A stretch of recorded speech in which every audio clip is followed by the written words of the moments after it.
Hello my dear children, welcome back to English class. आज का chapter है a question of trust. ये एक कहावत है कि चोर को पकड़ने के लिए एक चोर को ही तैयार करना चाहिए, और एक ये भी कहावत है कि चोरों में आपस में आदर सम्मान होता है, वफादारी होती है। तो ये चैप्टर कौन सी कहावत के बारे में बताएगा, चलो पढ़ते हैं। इस चैप्टर में हॉरेस डेनबी नाम का एक आदमी होता है जो लगभग 50 साल का होता है, और सब लोग उसे बड़ा ईमानदार समझते हैं, एक अच्छा ऑनेस्ट सिटीजन उसको मानते हैं। वो 50 साल के आसपास होता है, लेकिन अनमैरिड होता है, और उसे महंगी महंगी किताबें पढ़ने का बहुत शौक़ होता है। और इतनी महंगी किताबें पढ़ने के लिए उसको बहुत पैसा खर्च करना पड़ता था, उसको पैसे की ज़रूरत होती थी। तो वो क्या करता था, साल में एक बार चोरी करता था ताकि उसका खर्चा पूरा कर सके। वो एक बार जेल गया था, और वहाँ पर भी उसने काफ़ी महंगी महंगी किताबें लाइब्रेरी में पढ़ी थी। तो जब भी वो चोरी करने जाता था तो बड़ी सावधानी के साथ जाया करता था। जहाँ भी चोरी करता था उस घर को अच्छे से ऑब्ज़र्व करता था, उसके बारे में सब कुछ पता लगाता था, और अपनी चोरी का कोई भी सबूत पीछे नहीं छोड़ता था। ऐसा कभी नहीं होता था कि वो पकड़ा जाए, क्योंकि वो बड़ी सावधानी के साथ चोरी करता, हाथों में ग्लव्स पहन के रखता, और चारों तरफ से पूरे घर को बहुत अच्छे से ऑब्ज़र्व करके रखता, कहाँ से जाना है, कहाँ से निकलना है। और उसके 2 असिस्टेंट भी थे जो उसके लिए काम करते थे।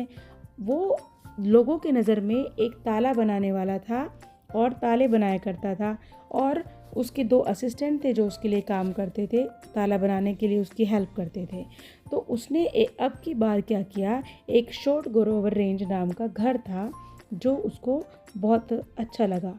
शॉर्ट ओवर ग्रेंज नाम का घर उसने देखा कि ये घर एकदम सही रहेगा चोरी करने के लिए।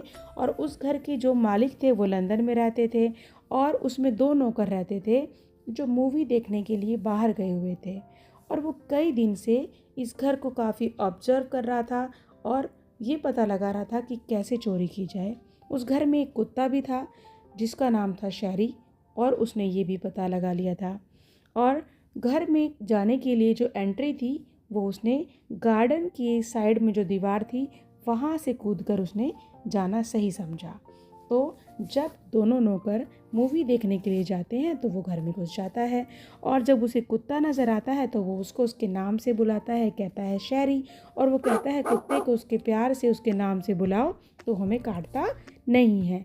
और फिर उसके बाद चुपके से घर में घुस जाता है। अपने सारे इंस्ट्रूमेंट्स उसने ले रखे होते हैं, वैसे भी ताला तोड़ने में तो वो माहिर था, और चोरी करने के लिए चल देता है। जहाँ पर सेफ रखी होती है वहाँ पर वो चोरी करने के लिए जाता है, और अपने जितने भी इंस्ट्रूमेंट्स होते हैं वहाँ पर रख देता है। किचन के साइड में ही चाबी टकी होती है रूम की, और वो उसे निकाल लेता है। वो देखता है वहाँ पर काफ़ी इम्पोर्टेंट और कीमती चीज़ें होती हैं, काफ़ी कीमती सीनरीज भी होती हैं। लेकिन वो सोचता है कि इतनी कीमती सीनरी मैं ले तो जाऊँगा, लेकिन मेरा घर बहुत छोटा है और उसमें ये सीनरीज नहीं आएंगी, तो बुक्स ख़रीदना ही ठीक रहेगा। तो वो चोरी कर रहा होता है, तो टेबल पर वहाँ पर एक फ्लावर पॉट रखा होता है, और फ्लावर पॉट में से फ्लावर्स के अंदर से खुशबू आ रही होती है, और उसे फूलों से बहुत ज़्यादा एलर्जी होती है। जैसे ही उसे फूल की खुशबू आती है तो उसको छींक आने स्टार्ट हो जाती हैं, और वो बार बार छींकने लग जाता है। उसको एक बीमारी होती है जिसको वो बोलते हैं हे फीवर। तो हे फीवर उसको होता है, और जिसकी वजह से वो बहुत ज़्यादा छींकता है, और उसको बहुत परेशानी हो रही होती है अपने काम करने में। हॉरेस सोचता है, एक हैंकी लेता है, उसके पास एक हैंकी होता है, उससे वो अपनी नाक को दबाता है, लेकिन फिर भी उसकी छींक नहीं रुक रही होती है। जुकाम या गर्मी का बुखार उसको होता है, और इससे पहले कि वो कुछ सोच पाता, पीछे से एक आवाज़ आती है। और वो आवाज़ किसकी होती है, एक लड़की की होती है जो बहुत ही खूबसूरत होती है। वो उससे कहती है, यदि आपको ठीक पर टाइम पर ये पता लग जाए कि यह बीमारी किस पौधे से होती है, तो आप एक ख़ास तरीके से इसका इलाज कर सकते हो, और मेरे विचार में आपका जो इलाज है वो मिलना सही होगा।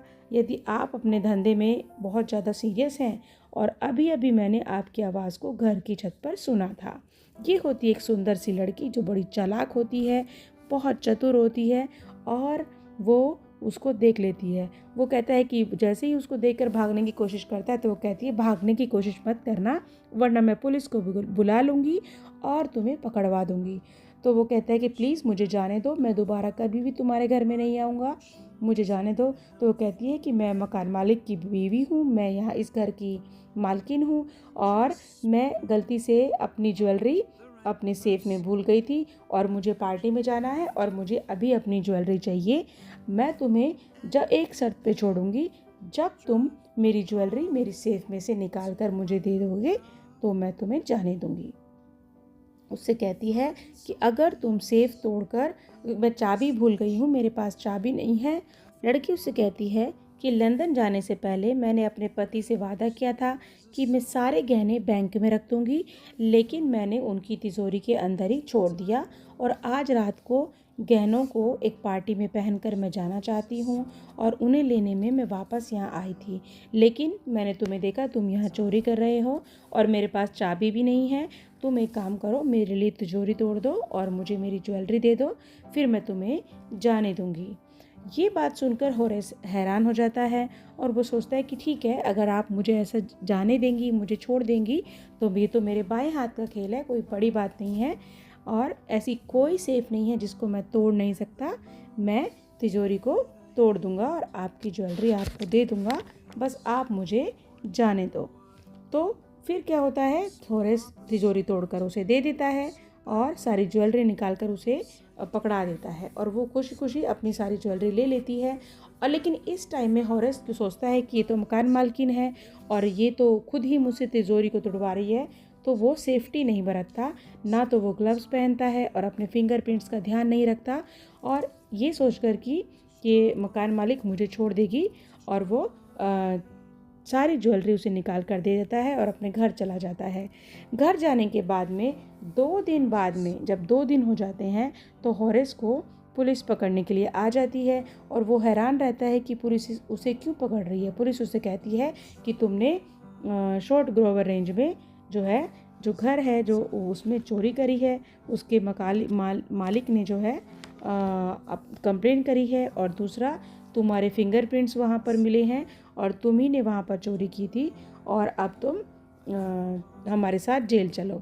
ये बात सुनकर वो हैरान होता है। वो कहता है कि नहीं, मैंने चोरी नहीं करी, मैंने तो जो सेफ़, ये सच है कि मैंने सेफ़ को तोड़ा था, लेकिन मैंने उसकी मालकिन के लिए तोड़ा था। मालकिन ने खुद मुझसे कहा था कि मैं उसके लिए उनकी सेफ़ तोड़ दूँ क्योंकि वो अपनी चाबी भूल गई थी सेफ़ की। तो और शॉर्ट ओवर रेंज में मैंने चोरी नहीं करी है।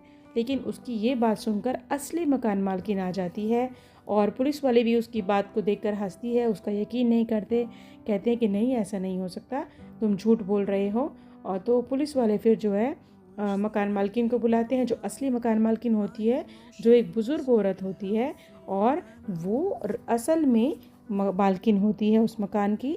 वो कहती है कि मैंने तुम्हें पहले कभी नहीं देखा, तुम झूठ बोल रहे हो और मैं तुमसे ऐसा क्यों कहूँगी कि मैं अपनी ही तिजोरी तुमसे क्यों तुड़वाऊँगी।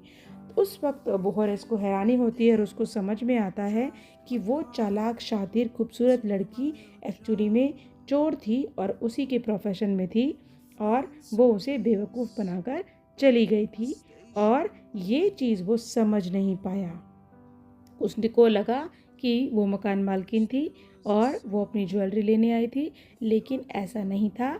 असली मालकिन तो उसके सामने थी और उससे वो पहले कभी नहीं मिली थी और ना ही उसने उसको कभी देखा था। तो उसको एहसास होता है कि उसके साथ धोखा हुआ है। अब जब वो जेल में होता है तो उसको बहुत गुस्सा आता है अपनी बेवकूफ़ी पर, और जब कोई ये कहता है कि चोरों के भी उसूल होते हैं और चोर एक दूसरे के प्रति वफादार होते हैं, या चोर चोर मौसेरे भाई, जैसे कि आपने कहावत भी सुनी होगी, ये बात सुनकर उसको बहुत गुस्सा आता है कि चोरों के में बिल्कुल कोई उसूल नहीं होते। ऐसे भी चोर होते हैं जो चोर को ही ठग लेते हैं क्योंकि उसके साथ धोखा हुआ था। तो this is the chapter a question of trust. वहाँ पर एक चोर ने दूसरे चोर को बेवकूफ़ बनाया। वो लड़की उससे ज़्यादा स्मार्ट थी, ज़्यादा चालाक थी और वो भी उसी के प्रोफेशन में थी और उसको बेवकूफ़ बनाकर चली गई थी। तो this is the chapter. I hope you have understood. अब इसके कुछ इंपॉर्टेंट क्वेश्चंस मैं आपके लिए लिख दूंगी। Bye for now and have a nice day.